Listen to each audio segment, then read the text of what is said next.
CO everyone, Cherokee Charles here, and this is Chiquimo, and I'm the Cherokee that can see. I have to laugh here for a minute because I'm reading through my notes and I'm seeing that retailers have too much inventory for some reason. And the reason they have too much inventory this year is because they overordered.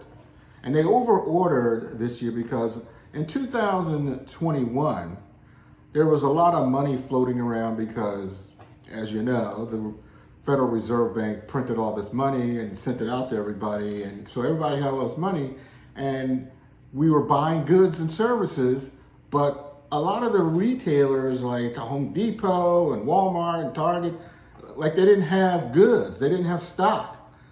So you couldn't really spend money on things that you were looking to buy because retailers didn't have it. So in order to compensate for that, retailers ordered double.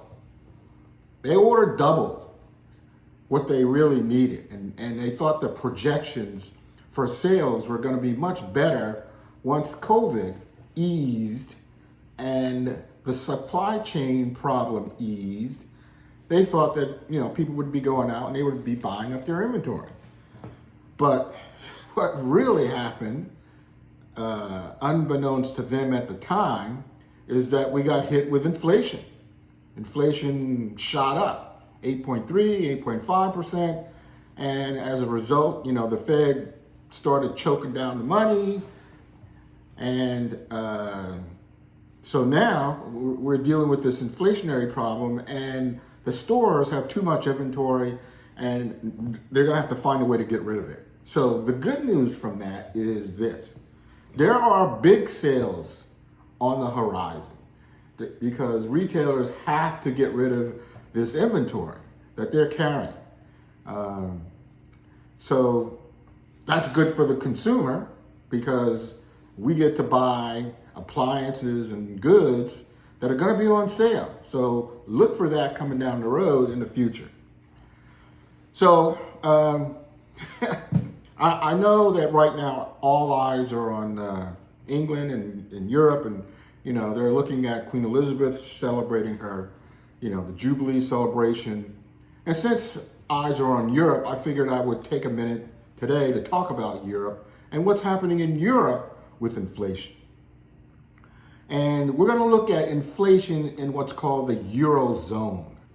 Now, for those that are not really familiar what the Eurozone is, the Eurozone is a group of approximately 19 countries that agreed back in the 90s to use a single currency. Now, some of those countries include France, Germany, Italy, Greece, Ireland. Those are some of the countries that are in, quote, the Eurozone. And those countries went through a process to agree to use a single currency, which is the euro, to do business. And in a way, it solved a lot of problems because back, if you went to Europe before the 90s, say in the 70s or 80s, and you went from country to country, it became a pain in the neck because as you went from country to country, you had to keep changing your currency. So if you were in France and you were using francs and you went to Italy, then you had to convert your currency again. And if you went from Italy to Ireland, you had to convert your currency again. And if you went from Ireland to the Netherlands, you had to convert your currency again. So it became a big problem for travelers as well as bankers and businessmen to do business because of all the currency conversion problems that it caused. So they came up with this idea of the European zone, which they call the Eurozone, and these countries agreed to use a single currency, which is the euro, as their basis currency to do business. So it solved a lot of problems. And the US supports the use of the euro in the Eurozone. Now, there were some members that, some countries that are not members of the Eurozone. And those countries, just to name a couple of them, were like Poland, Bulgaria, and Sweden. And there's a couple of countries that are sort of exempt from the Eurozone, like, Denmark and, of course, the United States. The United States uses the US dollar, and that's the reserve currency of the world. So we don't use the euro here in the United States. So the decision was made by those countries to join, and they go through a process of getting approved, and the approval decision is finally made by two entities, the European Commission and the European Central Bank, which is very similar to the Reserve Bank that we have here in the United States. So that's why in Europe, they have what's called the Eurozone.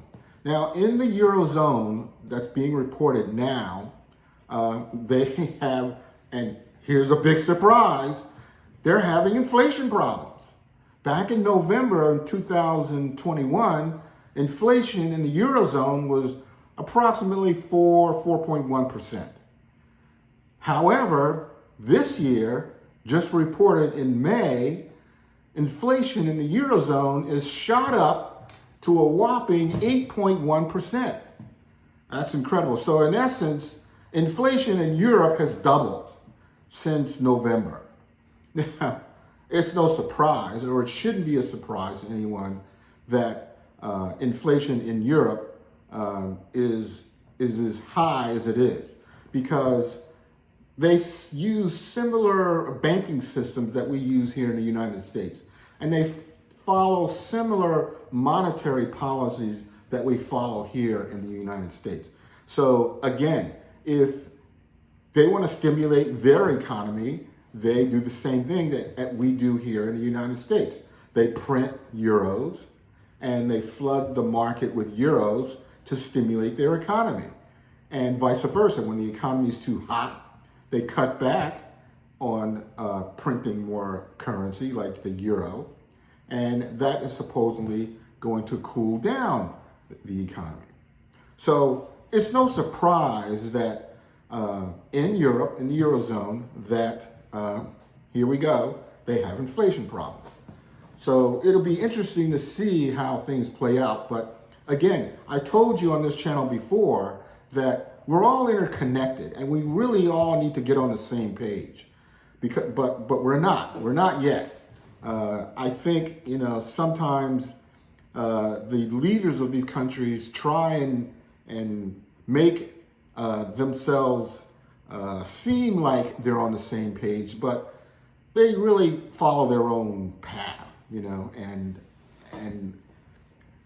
so we're not really together on what we should do as a world economic body to solve the economic problems of the world. Now, one other piece of information that I read yesterday, and I knew that this was coming, Janet Yellen apologized. She apologized, and she admitted that she made a mistake. And the mistake that she admits that she made was her prediction for inflation in this country. So back last year, Janet Yellen predicted that inflation was going to be what is called transitory. Now, transitory means that what she's saying is that she thinks that inflation is going to be transitory, meaning that it's a transition, that it's not going to be around very long. It's going to come and then it's going to quickly go away. And the reason that she thought that it was going to quickly go away was because she thought that as the supply chain problems eased, and let me just look at my notes here, as the pandemic started to cool down, she thought that the pandemic cooling down and the supply chain problems fixing themselves, she thought that would make inflation sort of transition and go away. Now, here's the one key word that I find odd coming from a professional like Janet Yellen. She said that she thought the supply chain issue would fix itself. Now, I don't know what country you are in, but there's no way that a huge problem like the supply chain problem fixing itself. Remember, the supply chain problem was caused because of COVID. COVID shut down manufacturing all over the world. It shut down manufacturing, it shut down service. So there was none of that going on. We weren't making anything, we weren't providing any services. And in strict countries like China, they had strict rules. You would get arrested if you were caught on the street in that country. And all across Europe and here in the United States, lots and thousands of businesses went out of business because of COVID. We shut down. And when you shut down, but the government continues to print money, you're going to have a supply chain problem. You have a lot of money out there in the market, but you have people sitting at home not making anything. You're not making anything. You're not servicing anybody or any countries or companies. So as a result, you ran out of goods. And now you have this bubble called the supply chain problem. So, like I said, I'm laughing here jokingly, but it's a serious issue. The supply chain problem does not fix itself. I don't know who thought that that was going to happen, but there's no way the supply chain problem fixes itself. It's not going to do it. We have to fix this problem. As a government, the governments of the world have to fix this problem. That's what needs to happen. We have to go back to work. We have to start manufacturing. We have to start making stuff again. We have to start providing services again. Okay? That's how you fix the supply chain problem. It doesn't fix itself. So come on. Who are you fooling? I told you this was going to happen. This is the way that the government says that they made mistakes, and this is how they massage inflationary data, by admitting things like this so that they can massage the data. I told you it was going to happen. Cherokee Charles. So that's it for today. See you in the next one.